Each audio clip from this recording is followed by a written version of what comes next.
Hello and welcome. You are listening to the Talking Locs podcast with Locitude. This is the Everyday People with Locs series, and I am your host, Adi Balogun. This episode is produced by Savage Media. In today's episode of Talking Locs with Locitude, we'll be discussing with some brothers with locks. We are going to be joined by 4 brothers across 2 generations who have all had locks at some point in their lives. The Issac brothers are Eritrean Americans. Though from the same womb, they have very diverse personalities and bring to light their locked experience from a cultural, religious, millennial, and Gen Z point of view. Without further ado, let's get right into it. Hi everyone, thank you to the Issac brothers for joining us today on the Talking Locs podcast with Locitude. It's really an honor to have you guys around. For our listeners, this episode is titled Brothers with Locs. I think I'm settling with Brothers with Locs. And I have Muse, Ben, Mo, and Alex with me. They are 4 brothers, and in a minute we'll get to know them. And, let's get into it. So, I was going to start with you, Alex, because the first shall be the last, and the last shall be the first. So, Alex, can you tell us a little bit about yourself and what you do? Well, I'm the youngest of 4 brothers.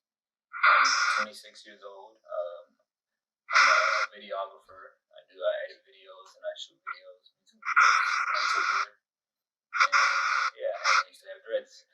Okay, cool. I don't know who's next. Oh, okay, all right. Yeah, I get that a lot. Uh-huh. I get that a lot. Yeah. My name is Juan, but everyone calls me Mo. I am 31 years old, going on 32 Sunday. So shout out to me. Hey. I am the 3rd brother of the Issac clan. Second to last, right above Alex. I am an HR, HR specialist, and I do music on the side, and a little real estate here and there. I've had locks for about 5-6 years. Okay, Yeah. cool. Ben, I guess you're up next. Okay, so Ben Issac, I am so excited to talk about this topic, which is locks, dreads. There's a lot of ways you can talk about what hair is. And hair, in a way, is everyone's most important situation. It's how they style it, how they, you know what I mean? How they move with it. Me personally, I think that it's an important topic. I'm happy to be a part of it. I'm thinking that we're going to talk about some amazing stuff, and I'm ready for that. Okay. I'm super ready for that. So Ben Issac, part of the family, we all know each other.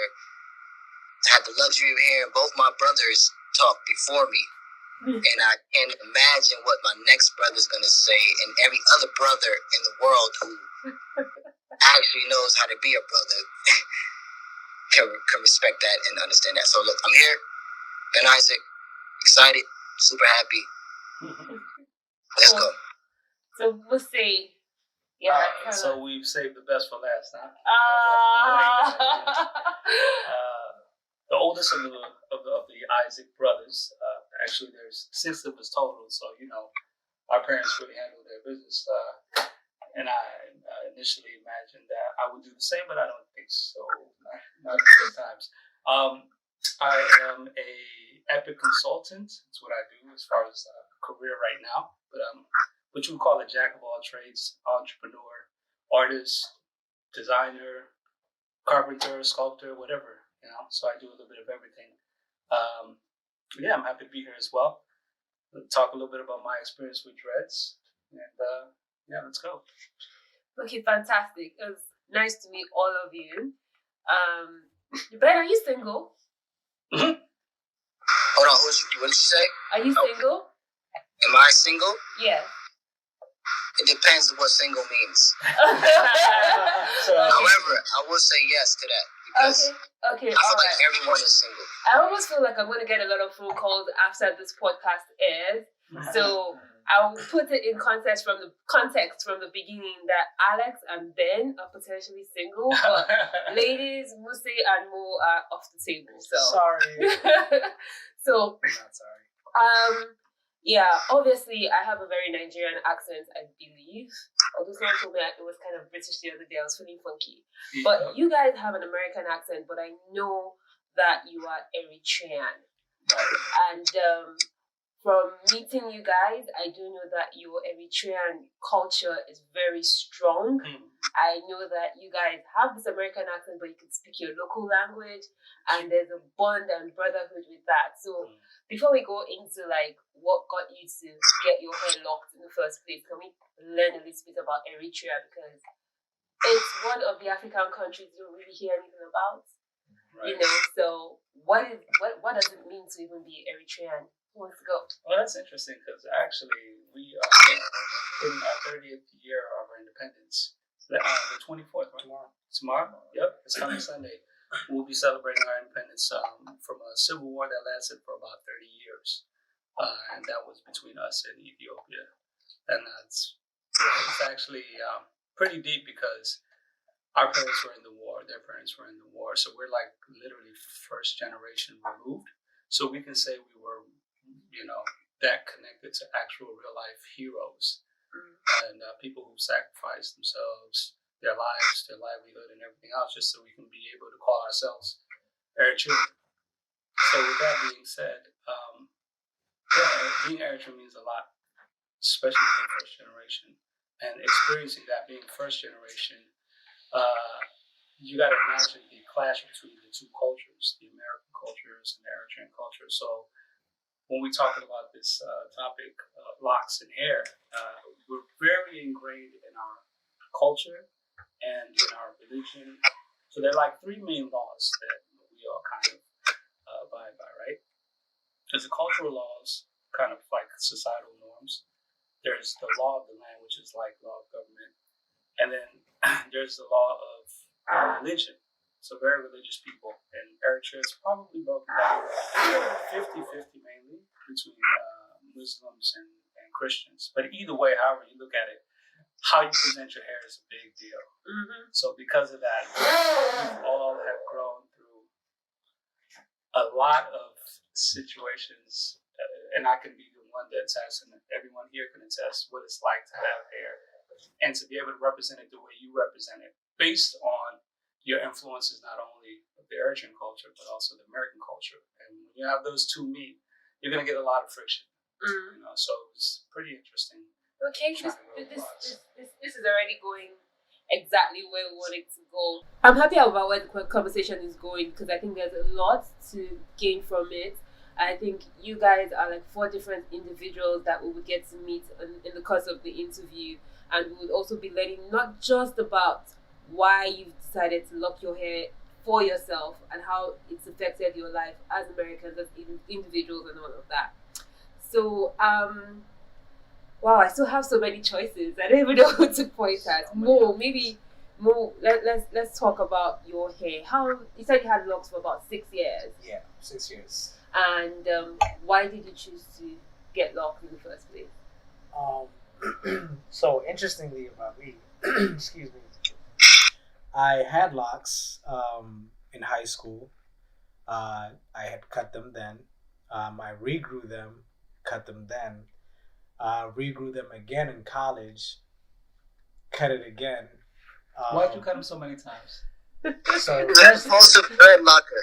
That's what it is. It's a compulsive dreadlocker.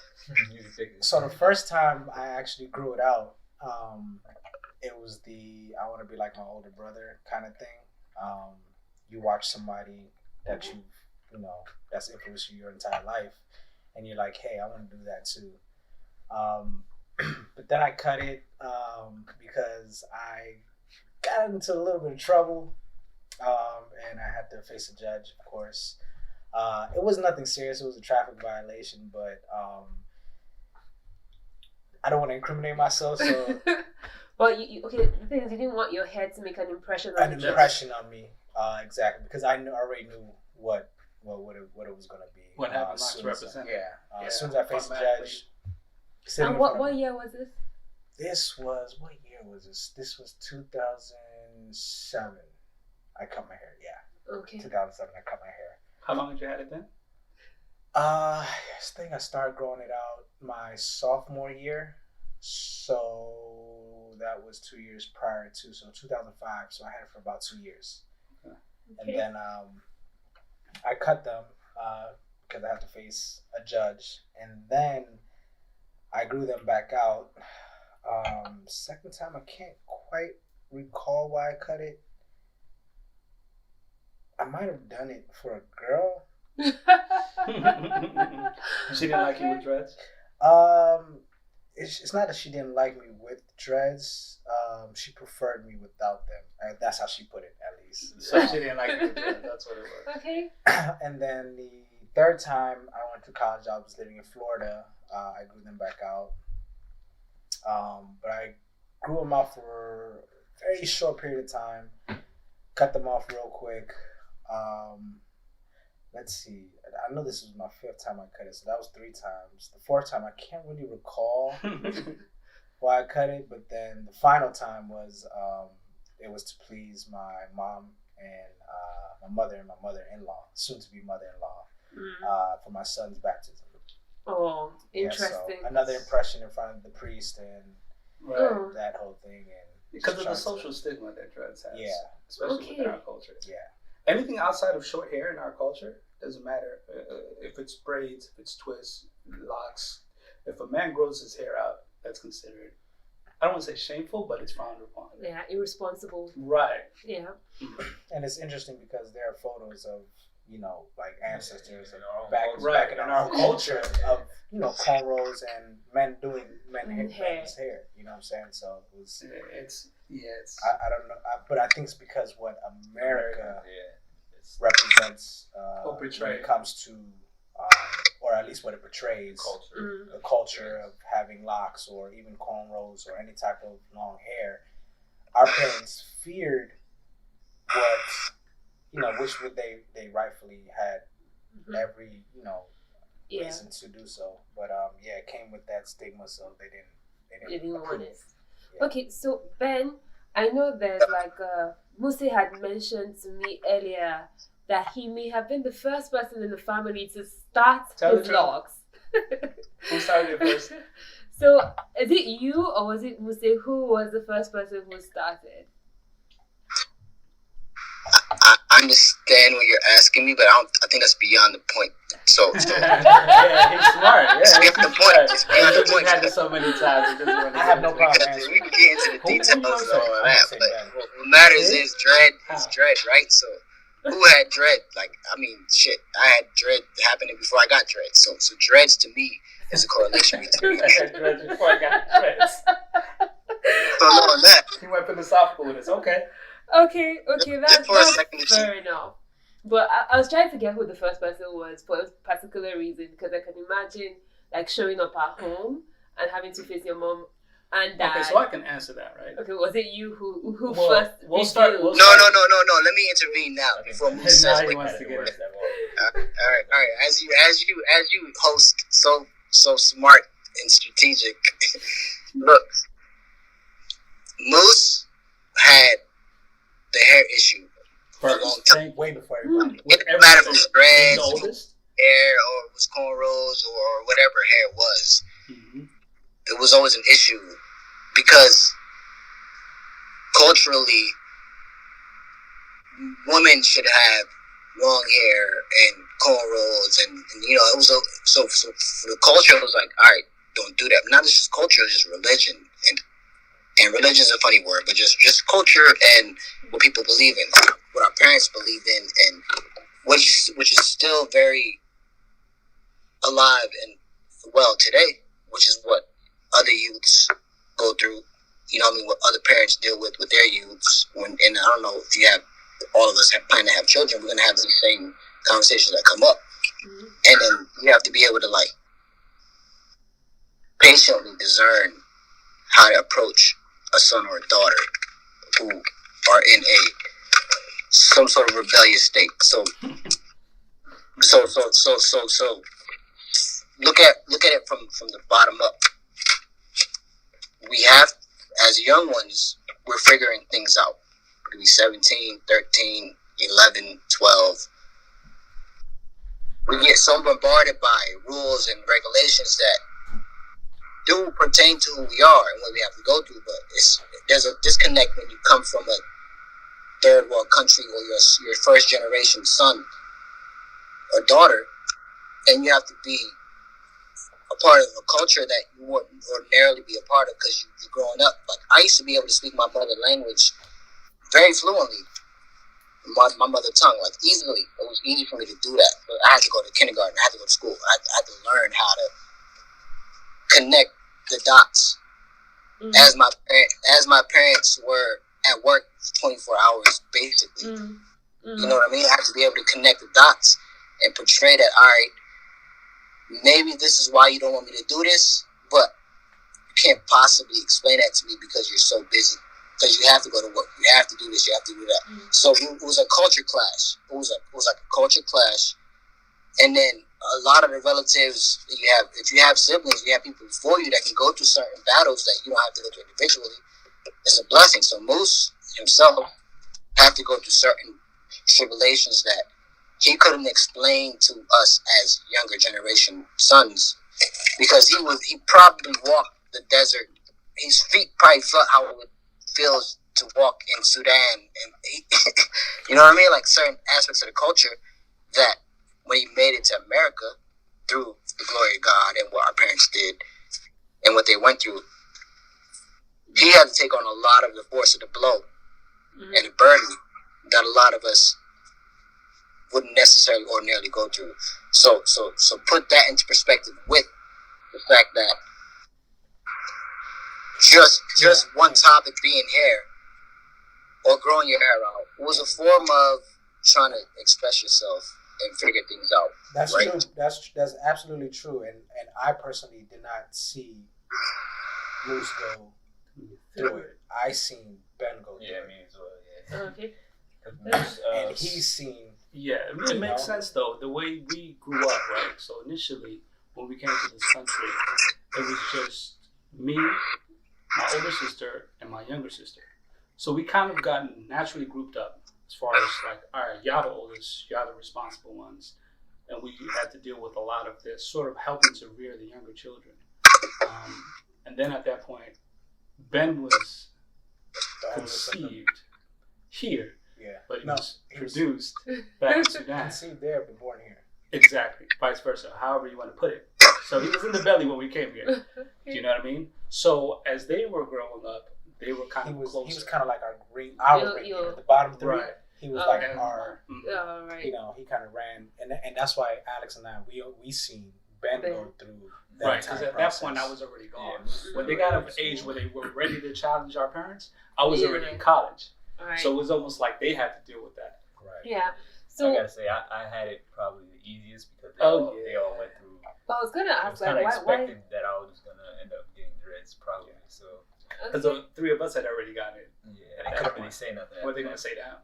Okay. So for me, it was more so okay. You just have to wait until you're a little bit older. Before you can. Which he really didn't have to, but I didn't really have.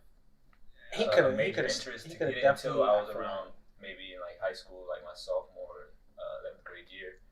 So that's when I decided. Before that, most of us we had like afros and we used to grow our hair. Goodness. We used to grow it because we couldn't do anything with it. We wanted to have long hair, but it was just like because we grow quick, you know, I mean, relatively quick. But as soon as you did something with it, oh my goodness! If I could tell you the stories, like the nights where I would get my hair done in the morning. My sister would braid my hair in the morning, right? Before school, go to school, I would take it out before I came home. That's how serious it got. That's dedication. That's what he went through. Yeah.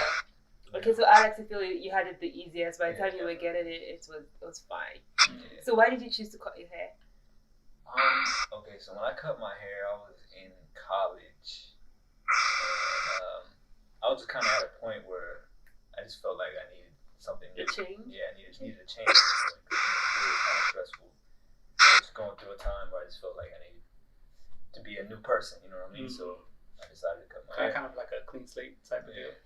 Okay, so I've heard a few things, like there was some sort of rebellion, there's sort of a question of what you're being told to do and what you know is historically African, like every African culture actually, men have always had hair, and then we've been influenced by Western culture, and all of a sudden it's frowned upon to have hair. But which there's also a part of locks that is associated very much with like spirituality. So for anybody can answer at this point. I'm not going to even pick. Okay. But like, did you ever feel like there was like any connection with you growing your hair to being connected to something or to being African or being? So I guess I can address that, and Mo can go first, because initially, I mean, you asked. I don't know if Mo answered, but or Alex, why we started our locks. My personal experience with it was more on that spiritual side that you were talking about, or I want to say more of a representation of a process that I was going through. And I was transitioning out, I guess several experiences, and these experiences kind of started to mold the way I perceive things.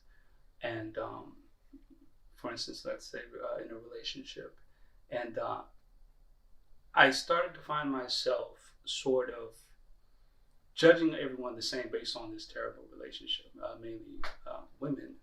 So I had this idea in my head that all women are the same. So being a thinking man that I am, I'm like, well, come on, let's be real. You're saying every woman is like this? Like, that can't be true. So I found myself trying to reconfigure my spiritual ease, I guess. I was trying to ease myself spiritually. So I said I was going to go through a journey where I would abstain from everything and anything, right? And I wanted a physical representation of that. And initially I had 2-strand twists in my hair. And I told myself, I am going to lock my hair, but I didn't want anybody to touch it, right? So it's going to be a personal journey that I went through myself as I was meditating, as I was fasting, as I was sort of abstaining, both mentally, physically, and spiritually from a lot of things. And at that point, once I started the 2-strand twist, I sort of separated them, and then I told myself I was going to lock it. As a matter of fact, was it you that helped me? I think he was waiting for it. I was waiting for it. Let's get there. Yeah. So, and this was on campus, right? On campus. I was in college, and you had stopped by my apartment that I was renting. It wasn't I stopped by. I didn't drive like that. Did I pick you up? Man, I used to go to class with him. There were times I would go to class with him, and it was one of probably the best experiences of my life. I was watching this. Yeah, interesting, crazy. Well, I don't get it. You were not in the same year? No. I was a 12-year-old attending college courses, just hanging out with him. Oh. And you happened to be with me when I decided to lock it. That's what it was. I was at UMBC pretty often. It was. Pretty often. I remember the gym. I remember seeing a light-skinned, big, I don't know, y'all know him. Light-skinned dude. His daughter was Ayana. Oh, you're talking about Brian. He Brian. was yeah, I remember the meathead. Yeah. Yep. I remember all of that, Yeah. So at that point, I was locking it, and then once I locked it, I decided that it was just going to be all me, and it was a good experience. After I went through my transition for about a year or two, and I got through whatever struggles I was going through, and I was able to reset mentally and spiritually, it then became just sort of like, okay, it's there, it looks nice. I kept getting a lot of compliments, so I'm like, dang. Do I want to cut it? Yeah, I was like, I don't know if I want to cut it. So I was like, all right, I'll just keep it. And like 5-6 years later, Fabio, super long, Fabio, down to my back. I was sitting on my hair at some point, and yeah. So it was a spiritual journey. And the fact that I didn't let anybody else touch my hair, well, maybe with the exception of him, and I think at that point when he helped me, which he's now reminded me, I honestly forgot all about that. He just told me once, and I was like, okay. Okay, so Mo, you were nodding when we were talking about a spiritual experience with your hair. So I actually had, grown my hair, of course, like 5 different times. So each time was kind of like something different. So like the first time, of course, was I wanted to be like my older brother. Second time was no real reason. It wasn't till my final, the final time I grew my hair out that I associated it with a journey towards something.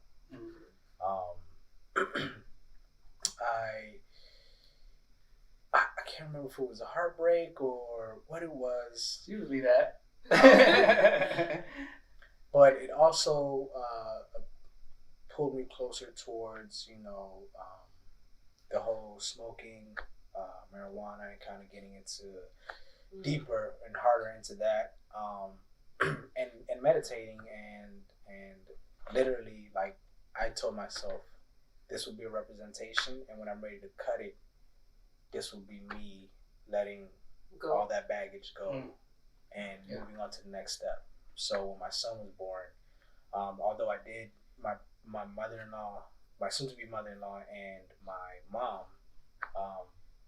it was for them, but it also was for my son. And it's weird because once you get to that stage of being a parent, my father used to always say this: when you have your kids, you'll understand where I'm coming from. And now everything that he's ever taught me, my son shows me.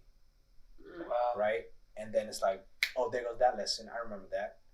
And now I'm doing the same thing my father did to me. Yeah. And it's just passing along to my son. So when I cut my hair, it was kind of like, okay, he's seen me a few months. Of course, I think it was about a month and a half maybe of me having hair since he was born. And he loved him. Like, he would play with him, try to reach for him and everything like that. But once I cut him, it was more freeing. And I was like, okay, so now my son will see me with. Now he has the option, of course. I feel like once he gets older, he could have that option if he wants to. But it was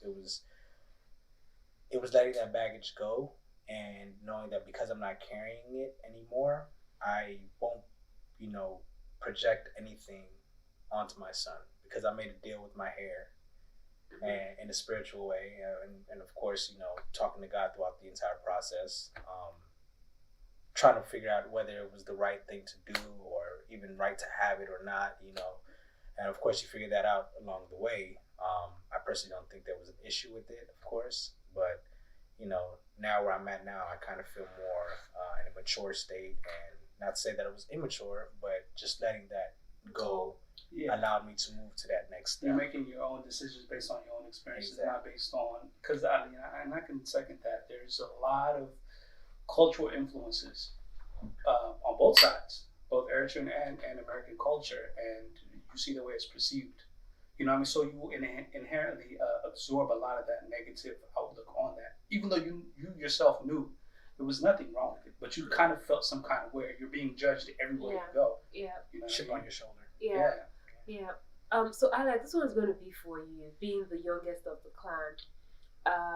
Did fashion play a role in you having locks at all? Was it like this? Definitely. Yeah, it was definitely like, especially in the DMV area, having dreads was kind of like the trend. It was kind of the cool thing to do. It looked cool.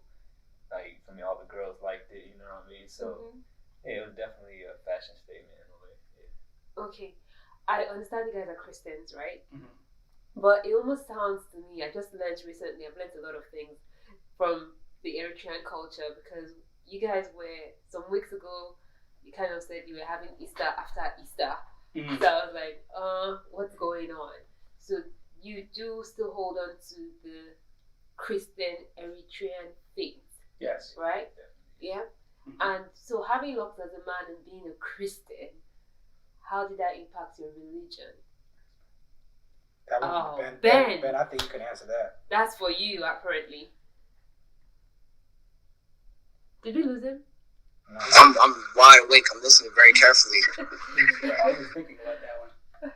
No, it's not necessarily yes to that. Of course, I'm thinking, but also I think in certain aspects that needs to be addressed, right? So the culture and Christianity and what parents tell you should be the case. There's a disconnect when it comes to accountability, right? Like our parents would do certain things and expect us to do, you know, like they would have long hair, afros, you know what I mean? Certain aspects of what they went through, and then in their culture, which is my culture also, but which you can see there's a culture transitioning happening. Like it's all mixed up. You know what I want to say? It's like a big mixing pot where you have to take into account where you can't just say, oh, because you're a Christian or whatever you are, whatever you believe in. It's more important to look at the foundation of what the core was. And for me, so fashion played a part of it. You know what I mean? School did. Being around friends and family and cousins. And we all were young. We would talk to each other about, oh, what's the new latest, this fashion, this style, dreads. Lil Wayne popping off with the dreads. You know what I mean? Like the culture of what dreads did to people, Bob Marley, all of these things you look at and you're trying to figure out, all right, it was never religion or culture or me being just a Christian. So there is aspects of what Christianity told you about hair and dreads. You know, Samson had dreads, and that was his way of being powerful, and his power was in his hair, according to what we know. So his weakness was he told his girlfriend about it, and she's like, all right, let me cut his dreads off and see. Sure enough, because God said it, it was the case. He lost his power because of his hair. So culture, spiritually, there is ways you can look into what hair means and what dreads mean, right? And particularly locks. And that is a phrase, locks. So it's very difficult to try to explain and put all that together and add fashion and add culture and add religion, make it seem like it's like a point blank regular thing that you can address. Like that's what it is. So let's go back to the contradictories of things, right? And here's where the contradictories, what may seem like contradictory. We all know what's right. We all know what's wrong. We learn from what we believe in, what we learn, what we go through, what we study, and what first and foremost what we grew up in. Our parents, our culture, our lineage, whether it be Nigeria, Eritrea, Ethiopia, Somalia, Sudan, Africa, and even America, Russia. It doesn't matter where you are. So as you see now, the culture has taken over to the point where everybody has dreads. Justin Bieber got dreads. That was very controversial, though. Yeah, exactly, right? So knowing that, like, what if we asked him that question? He wouldn't know how to answer it because it doesn't have nothing to do with anymore what the foundation of what it means is. It becomes a fashion statement. It becomes they're doing it, so I'm going to do it. That person did it. So, and a part of that happened with me when I was doing it. It was, for me, it wasn't necessarily that I was thinking about why I shouldn't do it. It goes back to trying to make a statement, trying to just be who you are and think. Why you should do it and why you shouldn't. Right. So when you say that, Mo, you're talking about why you should or why you shouldn't, right? So who tells you you should or you shouldn't? So as you bring up Christianity, which is the foundation of what I stand for, but if I never had the proper explanation fully of what it stood for, I'm just as susceptible as the next person. It has nothing to do with my culture or religion anymore. I'm sorry, my religion, my faith is. It's more so with my eyes. What do I think is dope today? How can I stand out? How can I make it a point to just be relevant?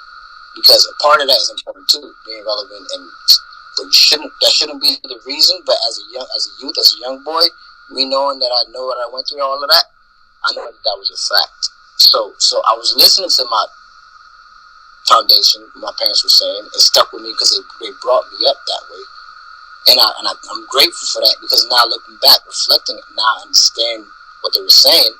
However, the doesn't take away from they were in the same position that I was, figuring stuff out, trying to figure out what was right, what was wrong. They were going through their fashion statements, whether it was afros or, you know what I mean, whatever the culture was, you know what I mean, like whatever it was at the time, they were going through the same type of thing.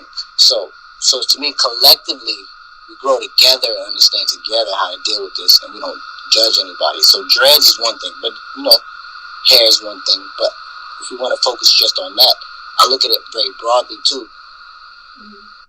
Yeah. So you guys are the 11th episode on this series, which is actually called Everyday People with Locs.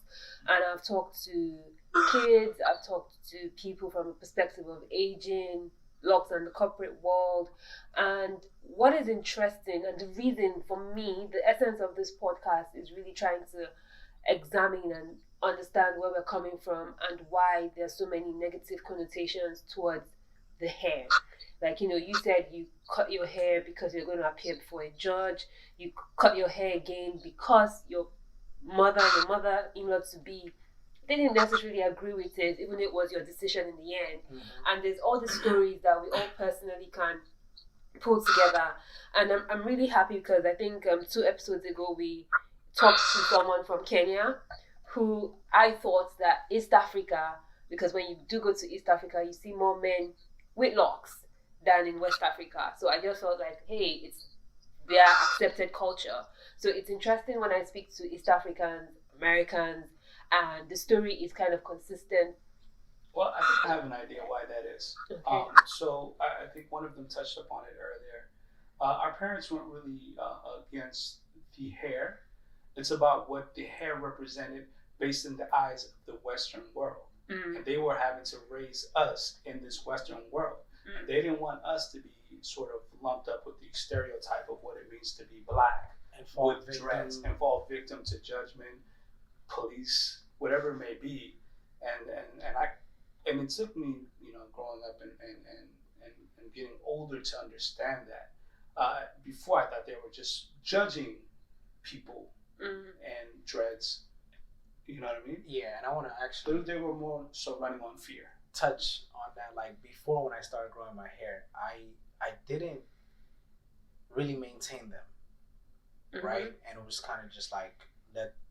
Like I got them done every once in a while, you know what I mean? But it wasn't as often as I did when I got older and more, conscious.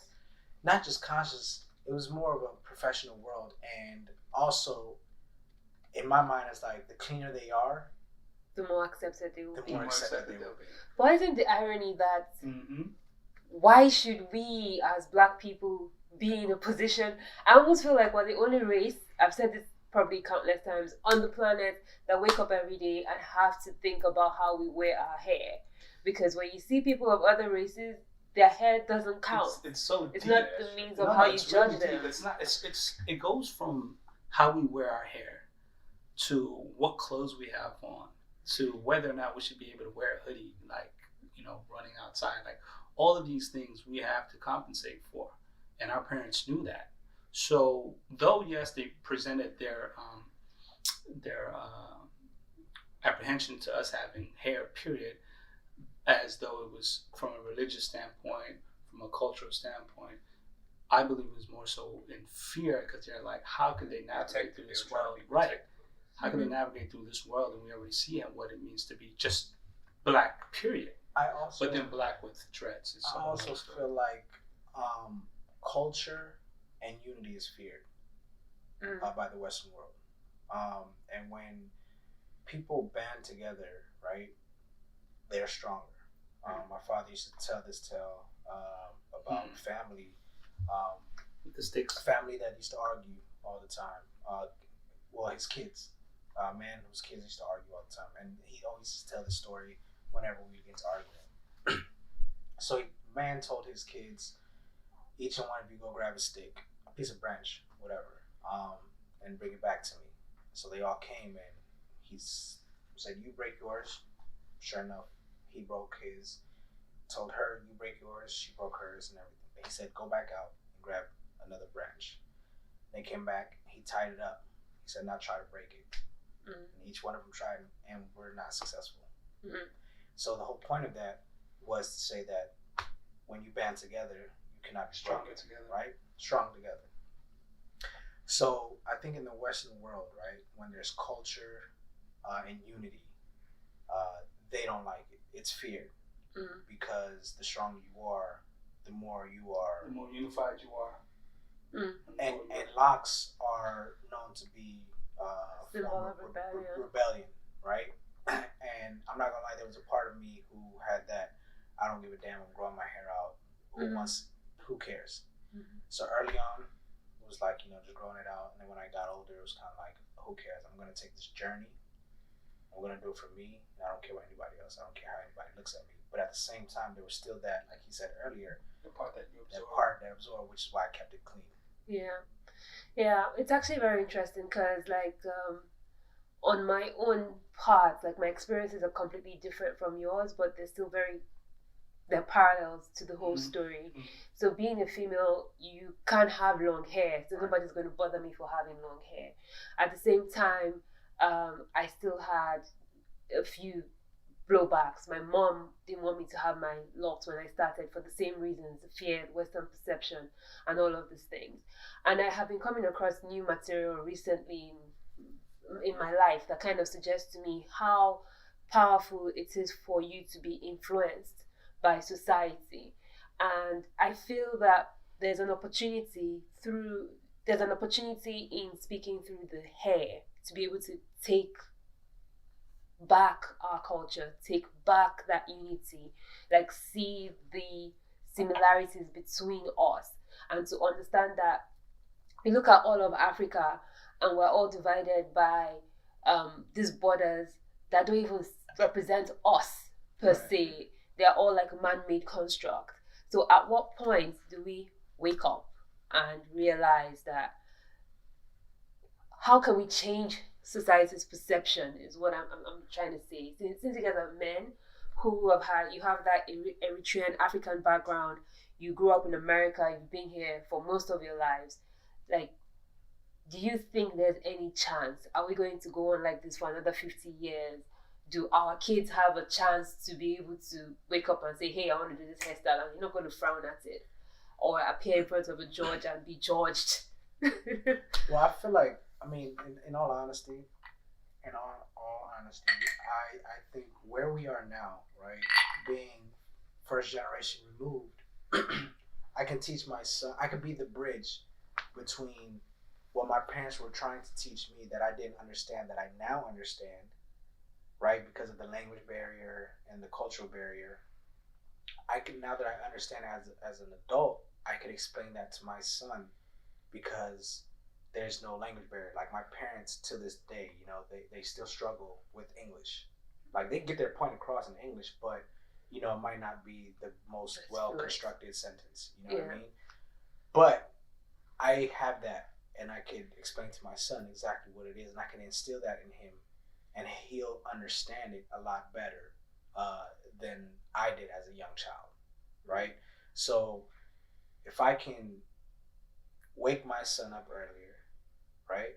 Teach my son the ways, have him understand at an earlier age, and pass that on, and let him know that, hey, like, because when I was young, though I was African, and I know they went through it, being made fun of. Though I was African, I used to crack jokes, but that was because I was young. Crack jokes on Africans. You know what I mean? And I say, like, just silly things that just made entirely no sense. When I look back, I'm like, you know what? I was a jerk. Like, no, seriously. Like, there are things that I said when I was younger that I still hold it in my heart, and I wish to find that person to apologize and say, hey, I don't know what I was thinking. Bought into the narrative. I bought into it.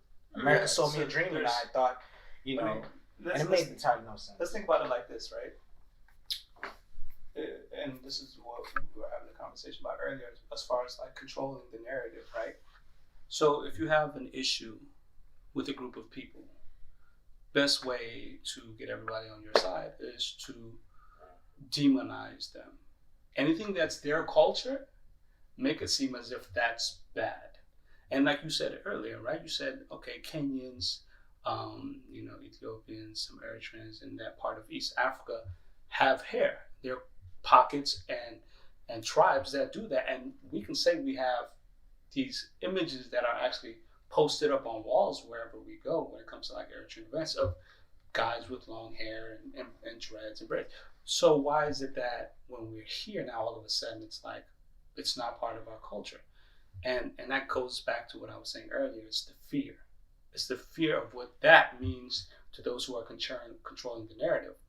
I think until we take back that narrative and we start to appreciate everything that makes us Black people, Africans all over the world, we're going to constantly have this issue. And what Mo was hinting at was the fact that now we're more educated on the ways of this world, meaning being in America or being in any kind of Western world, and we don't have that same fear our parents had. And we've bought into the narrative of what it means to be African, where to the point where we're making fun of other Africans, and we're Africans too, just because we grew up here in America. We wanted to sort of be accepted, so we did as they did. We treated people as such, and I think we're in a better position now that we're not buying into that narrative. And I think our parents tried to get us to understand that you guys are African too, but we're like, no, we're American. I want to be a part of this. I want to do this. I want to go hang out with these, you know what I'm saying, couple guys who might not have my best interest, you know what I mean? But yeah, like I'm in a better place now, and I think what also needs to happen is confidence needs to be built amongst our people. I don't think we understand what we have, especially those in Africa. Because they're buying into the narrative too. Yeah, so whatever we needs to be cool. We touched on a subject before of why is it that, you know, those back home are looking at Western countries to produce resources for them when all the resources are in Africa, right? So I think once the confidence is built in saying, you know, I can do this by myself, I don't need anyone else, I think then, you know, there'll be some sort of realization, and you'll notice a rise in African mentality, mental health, as well as resources and producing for oneself and things of that nature. So I think there's a disconnect. I can connect to my father who could connect me to someone back home. Yeah. There are a lot of people here who are 400 years removed From home. Okay, so I want to actually speak to this point a little bit. So I always try to, I think the best way to see someone's perspective is kind of to put yourself in it. So I'm completely Nigerian, born and bred in Nigeria. However, my father is Yoruba and my mom is Delta. So these are two different tribes. On the Yoruba side, I'm always referred to as Omoibo, which means literally child of another tribe. So in a way, even though I grew up in the Yoruba speaking part of, or the Yoruba part of Nigeria, I've always known that I'm a little bit different because my mom is from somewhere else. And to my surprise, I went for a funeral at my mom's place. I think I was a teenager or something. And I was kind of excited because the Yoruba people have always called me, you're a child from somewhere else. And I went there and I was really excited to be at my mom's village.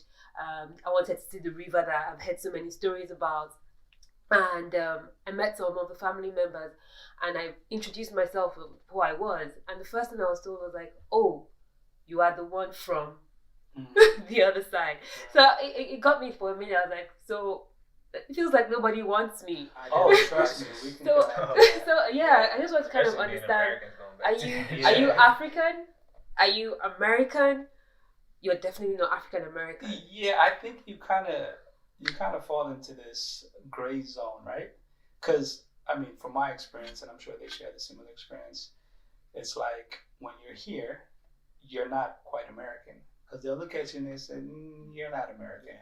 You know what I mean? So you get kind of like that feeling like, all right, well, I'm not 100% part of this. And then we all took our trip back home. Yeah, I can hang. Yeah, I can assimilate the best I can, but you always felt, you knew you were different. You know what I mean? You knew you were African because they wouldn't let you forget it, especially in the beginning. They don't remember a lot of this, but like you were saying, the jokes. I was called Indian for a good portion. Oh, you're Indian. Like, yeah. Indian. Like, what? What? You know what I mean? So now imagine, right? So now we built up this whole idea. All right, fine, cool. We're gonna go back home, where we're gonna be accepted. Everybody here is telling us you're not from here, and we're like, all right, well, we know where we're from, so it'll be all love. Go over there. Well, this is American. You ain't Eritrean. You ain't Eritrean. That's something like that. They knew the word nigga out there. Hey, nigga. So you weren't quite American enough when you're here, and you aren't quite Eritrean enough when you're over there. So you always kind of felt like at limbo. Now I speak Tigrinya, right? That's our native tongue. And here amongst my friends, I'm like, like parents look at me like, wow, my son is your age and he can't speak. So I'm thinking like, my confidence is up. I go back there, they're laughing at me. Like, say that again. Hey, listen to him say it again. Like, and now I'm like, wait, what did I say wrong? You know what I mean? Like back in America, in the States, I'm like, right. And everybody's like, wow, you're good for being an American. Kudos to you. Like, amazing. Yeah. You were born here. They're shocked. Like, you were born here. I'm like, yeah, I was born here. Go back there. They're like, you're so broken. Like, like. Yeah. But I almost think that gray area is like the missing link, or is the opportunity. And this is what he was saying. The fact that we grew up here and have assimilated here and can actually express and spread a certain message, right? And knowing that we have a father who can connect us back there. We need to go back. So we are literally the bridge. Like, I can handle my own here. Mo can, Alex can, and we can handle our own back there.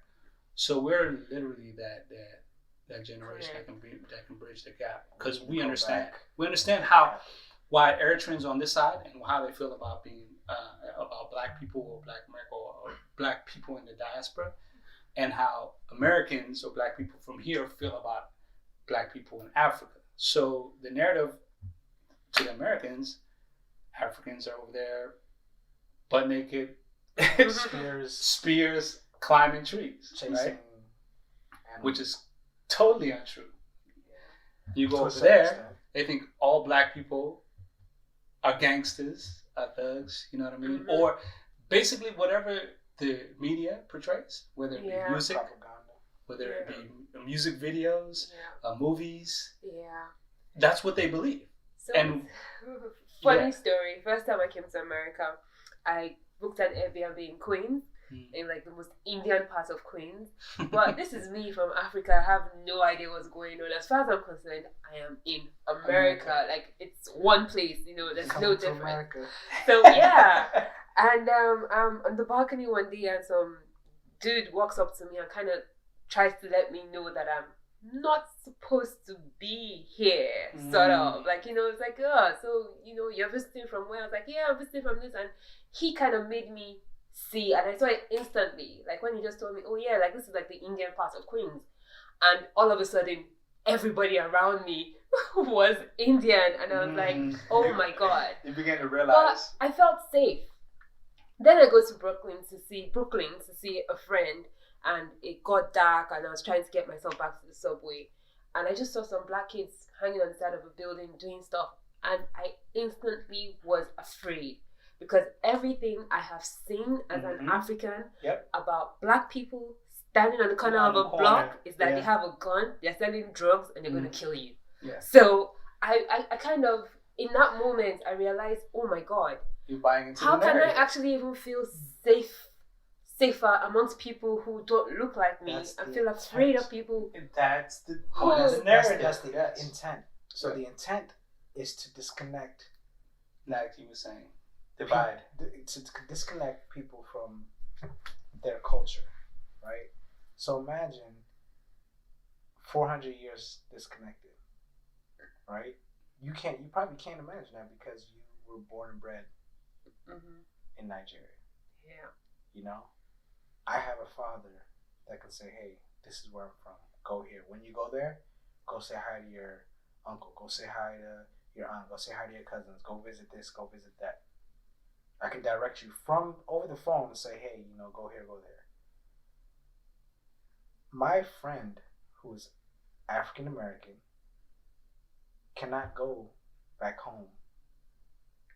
They don't even call it back home. Yeah. This is their home. This is home. You tell them they're African, they're like, I'm not African. I'm not African. Yeah. Yeah. But I think as Black people, the one thing that we share is actually the kink in our hair. And as ridiculous as and trivial like the conversation is, I personally feel like I've learned a lot. I started my hair just because I wanted something that was convenient. But even though, yes, I have been associated as somebody who smokes marijuana, indulges with all sorts, but I've learned how to commit to something and stick with it. I learned how to watch something grow from like being tiny, looking unkept according to standards, sticking with it, going through it, watching it grow, and all of that process. And I don't know if you guys agree with me. I feel like it's part of us. We can all identify with it. You wake up with it every day. I'm amused by how many African women in Nigeria who I meet who have no idea what the texture of their hair is, because they're used to doing something else, or they might now know the texture of their hair. The natural hair movement has been good, but you can take care of a weave better than you can take care of your own hair. And I almost feel like, just speaking to what you were saying more, is we can't see what's right in front of us. All the resources are right there, and I feel like somehow through maybe our hair we have the solution to world peace. I can see that. I can definitely see that. Listen, that's outside of our skin color, you know. That is the next best representation of who we are. Everyone can say they had a comb once in their hair. Ran it in their hand, ran it through their hair, and it got stuck. You know, we can all say that, and we can all tell tales about that. Like, you know what? I remember my father did this. I remember my mom was trying to do this. We all have our story. And we all can sit at the round table and relate to that and laugh. And it connects us all. And laugh. Which I totally agree. I totally agree. Yeah. I think this has been a very interesting conversation so far. Yes. And I think we've touched on a lot of interesting, serious issues, which I'm always happy to talk about, because sometimes I feel like delusional about this thing that I'm trying to talk about, and hey, what's the big deal? It's just hair on your head. No, everybody has it. Deal, though. So it is a big deal. It's really interesting. Ben, are you still there with us? No, I'm here. I'm listening very carefully. I'm enjoying the conversation very much. So, we're going to be wrapping up very shortly, and I think I'd like to hear from each and every one of you. Alex and Ben, you don't have to tell us about what kind of girl you're looking for on this podcast. You can just give me that information. I'll pass it on. But Ben, do you have any last words for anybody out there who's considering locks as a choice hairstyle and trying to incorporate it into their lifestyle from a religious perspective? I wouldn't say from a religious perspective, but I would say from just a man to man or woman to woman, or just from an overall perspective about what it is to you. Like, what does it mean to you as far as trying to get hair, dreads, locks? You know, your family is involved. You gotta look out for what your mom's thinking about it, your dad's thinking about it. They're going to come at you and say, hey, what's the deal with this? And you have to be ready to answer that. And for me, I was never ready to answer it. I didn't know the words. And it was youth. You know, it's the youth. They go through things that parents just don't understand. There's raps about that. There's songs about that. It's a real thing. But at the same time, they do understand. They've been in that position. They do understand. So for me, the best thing I can say is your parents, your family, your friends, those who are looking in and seeing you go through what you're going to go through when you decide to do what you're going to do, whether it's hair, any form of rebellion, but we bring it back to hair. It doesn't have to be rebellion, but in general, when you go into your states from a youthful perspective, it's not just about you and your world. And for me, I turned it into just my world, and it's not just that. So I can't tell somebody what to do, but I, you know what I mean? You're gonna do it anyway. Everyone's an individual who's gonna decide to do what they're gonna do, and the repercussions are, just know that other people are expecting an explanation for what you're going through, and hair doesn't have to become that. It's bigger than dreads. It's bigger than locks, but that is an outpouring or expression of what your current state is. Some people do it for fashion. I mean, I guess. But I honestly really think it's a form of trying to change shit up, switch things up, and make it about yourself and go through what you're going through, but know that people are expecting an explanation for what you do. So when you do get locks, which seems like it's such a simple thing to do, I'm just going to change my hair up. I mean, well, it could be man, woman, whatever, but people are watching constantly and wondering, they're asking, they're thinking, and people judge in ways that they shouldn't sometimes. So you got to be aware of that. Like, whatever you do it because you've done the proper research and studies on why it means what it means to you. It could be cultural, it could be religious, it could be this, it could be fashion, it could be a lot of different things. But really know why you're doing it. It has to make sense to you, and be able to portray how it makes sense. Be able to portray through words what it means to you. Because I couldn't do that growing up. I was just awesome, like, it's just about me. I don't care what everybody else is thinking. This is what I want to do. And it looks simple because it's fashion, it's how it is at times, but it comes with a lot of explanation. And be prepared to explain. That's all I'm saying. Be prepared to explain why you do what you do. And it doesn't have to just be dreads. It could be anything, any type of hairstyle, any type of anything. Period. It's all connected. And I can see how this topic can stretch into, as we've heard so far, into any different so multiple levels of different topics. It branches into a lot of stuff. So it's an interesting icebreaker conversation starter. And it turns into a lot of stuff, and that's the beauty of it. And I understand why y'all decided to do what y'all doing. And I'm happy to be a part of the show, podcast. I see the thinking behind it, the brilliance. And I'm very fortunate to be able to be. Thank you so much, Ben. I'm going to talk about it. Your words are really kind. Mo, I'm going to go over to you now. Would you ever grow your locks again?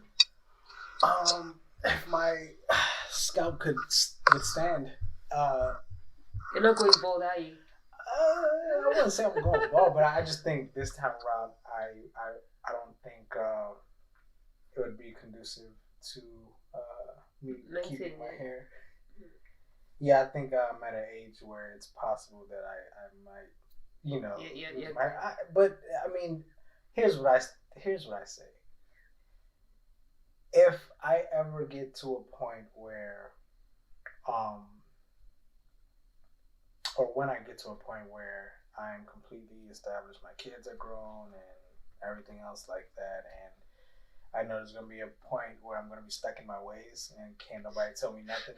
As an old man, though, as an older man, at that point, I'm just going to wake up, put water in my hair, and that's that. And whatever happens from there, we'll see. Okay.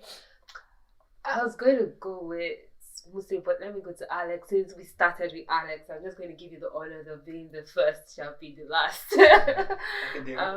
So, Alex, I would like you to teach me how to say bye in Tigrinya. Tig. It's like T-I-G. Tig. Tig. Rin. Yeah. Tigrinya.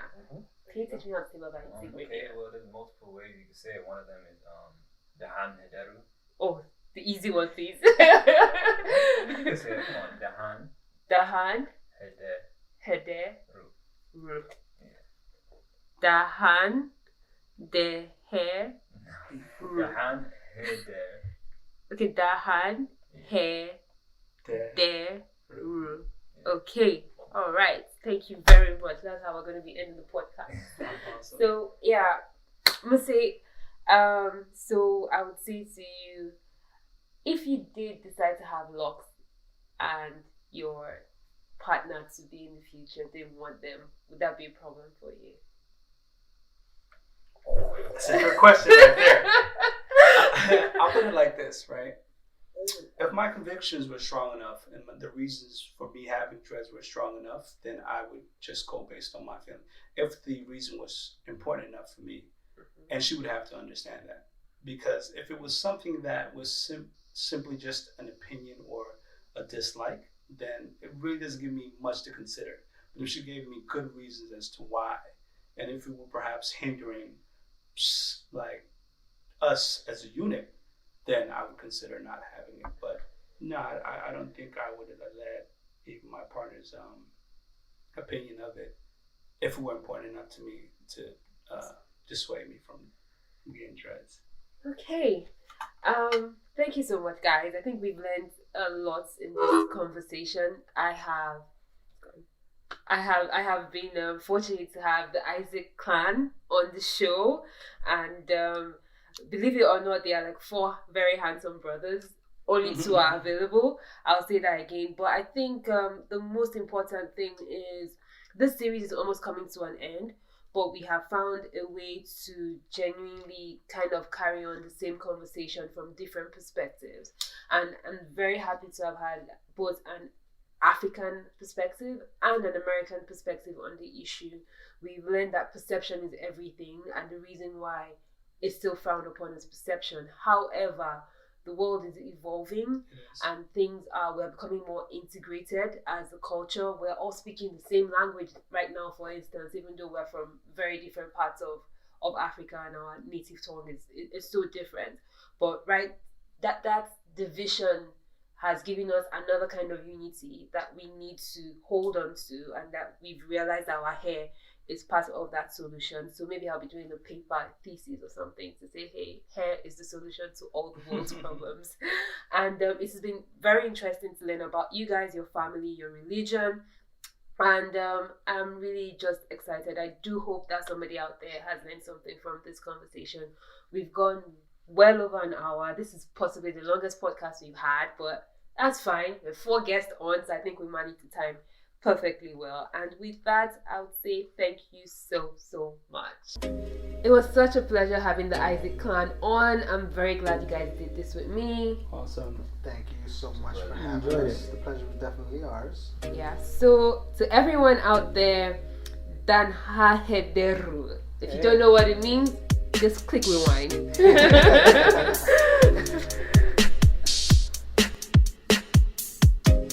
What a fantastic episode. I'm so proud of how we were able to manage time, considering we had 4 guests at the same time on the show. Well, the Issac brothers all agree that there's so much to unpack when it comes to being of African heritage, and our hair is a good place to start. I wish we had more time on the podcast today, but in the absence of time, I encourage you to keep the conversation going in your personal spaces and at your own time. The last episode of this season will be aired shortly. I am honestly having a very hard time trying to decide who gets episode 12. So I guess it's going to be a case of waiting to see.